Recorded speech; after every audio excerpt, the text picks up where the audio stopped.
voalohany mahakasika ny vidim-piainana izay ataoko fahamanaiky amin'izay ianao ndray matofono fa miakatra dia miakatra ny vidim-piainana amin'izao fotoan'izao. Natsarako fa nisy ny famara-pianana nataonao ny mahakasika ny atongava misa roapolo izao izay mety heveriny mpanavaovao fotoan'izao hoe mety nofinofy aiza ho aiza ny fahatongan'izay izay tonga BPN ny fantaniana faharoa ndray matofoloha ny mahakasika ny évaluation ny gouvernement sy ny évaluation ny gouverneur rehefa miatomboka tahaka izao ny taona dia nisy hatrany izay hoe fikasana remaniement ataon'ny filo zay mahafapo anao ve miasan'ny gouverneur sy gouvernement. Manana ao tableau kely ohatriny nametatra menaka tamin'ny volana décembre dia ohatrin'ny izy zao ohatrinna tamin'ny volana octobre dia ohatrinny zao sy ny vidim-bary sy ny zavatra rehetrarehetra misy pakiadina atsika tamin'ny vidim-bary dia fa mastabilize izy zao fa mividina zavatra rehetra ohatrany simenta sy ny zavatra rehetra dia miakatra tsara fantatsika fa ny misy zavatra zany tsy voafehan'ny fitondram-panjakana ohatra anankiray dia ny impact zay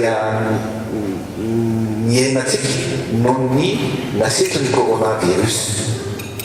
ao anatin'izany dia betsaka ny olona very asa marina zany satria misy orinasa maromaro mikatana misy olona orinasa maromaro misehatra ny fizahantany ohatra dia be dia be nanao chômage technique tena reny olona reny zany dia lasa miditra ao anatin'ny fahantrano ny mikasika ny vidim-piainana manokana dia zao tika miteny zao nareo mpanao gazety fa fantatra ro tsara zany fa miakatra efa avo telo hoe ny sara ny saran-dalana manafatra entana avy any ivelany maketo amintsika raha manafatra conteneur ianao avy any Chine 40 pieds teo amin'ny 3500 dollars teo zao efa ny amin'ny 9 à 12 000 dollars amin'ny 40 pieds amin'izao tika miteny zao afaka verifienareo zany ka zany ny zavatra misy zay mahatonga ny antony mampiakatra ny vidim-piainana zay zany voalohany nazanazana misy dia miezaka ny fitondram-panjakana ary zay ny antony miresahana teo ary zay ny antony mitenenatsika koa ahoana mba ahafahantsika miamortir an'izay vidim-piainana zay dia ny ahafahantsika miamortir an'izay dia tenytsika hoe aleo anafatra samby roapolo tenantenan'io tsika inona ny zavatra afarana an'io ahoana ny fomba anafarana an'io eo amin'izay tsika efa natrika volana maro zay tsika mijeran'izay ary eo indrindra zany ny antony tenenantsika hoe aleo anafatra aloha mandra-pahatonga ny hoe ahoana ny afana mamokatra an'izany eto toerana dia anafatra tsika eo fitaovana zay tena ilainy voaka malagasy mba ampiena ny vidin'entana zany eto amintsika anisan'izany dia efa nanafatra efa sambo anakefatra zao tsy mitabatabana itsika fa vao tamin'ny 30 teo no tonga ny sambo anankiray mitondra vary tamin'ny 30 décembre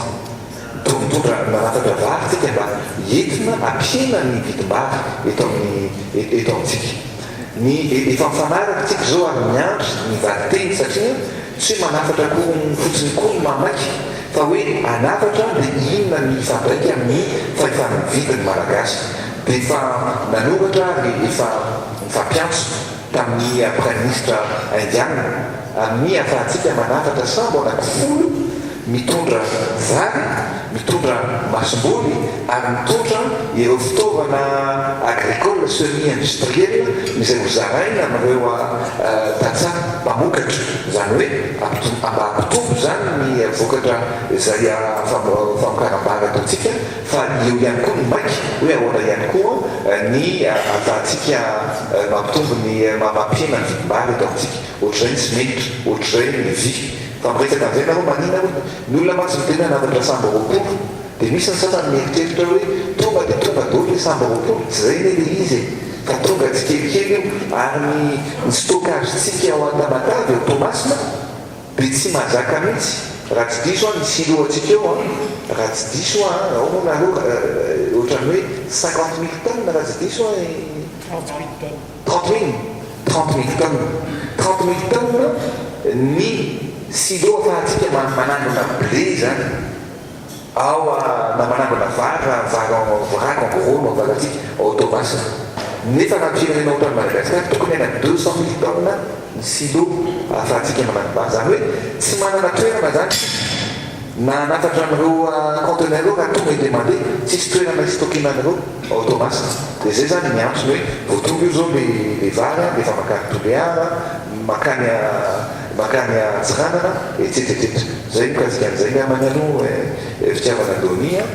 dia mikasikaamentenenao taony hoe évaluation ny gouverneur sy ny ministre io zany dia efa tena fa mila ovana ny fomba fiasa mila olona mitondra vahaolana fa mitondra vahaolana ary mamany olana zay olona ilatsika ankehitriny tompona andraikitra mamany olana sy mitondra vahaolana tsy solution foana koa rehefa manolo ministre satria mitena nareo mpanao gazety eto nanova ministre eto tamin'ny volana auguste ny ministre tsy soloana tonga dia voavady olo no lalakatra rehetra fa manova ministre ianao dia manitra ny ray volana roa volana izy mijery ny staffny mijery ny directeur farany hatrambolana décembre ny ministère zay novana rehetrarehetra tsy afaka tena nitondra fampandrona tao anaty ministère misy azy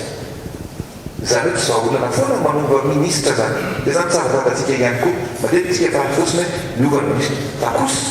zay tsy mahavita kosa dia tsy maintsy ovany zay koa zany dia efa zavatra tsy maintsy apetaka fa tsy hoe anao évaluation foana aloha atreto zany ohatr'izay ihany koa ny gouverneur misy ny gouverneur tena miasa misy koa ny gouverneur mety tsy mandita ny asany dia iny ngamba efa fotoana mino aho fa mandritra ny trimestre voalohany tia dia tsy maintsy hiditra amin'izay évaluation ny gouverneur izay ngamba ny fanontaniana anankiroa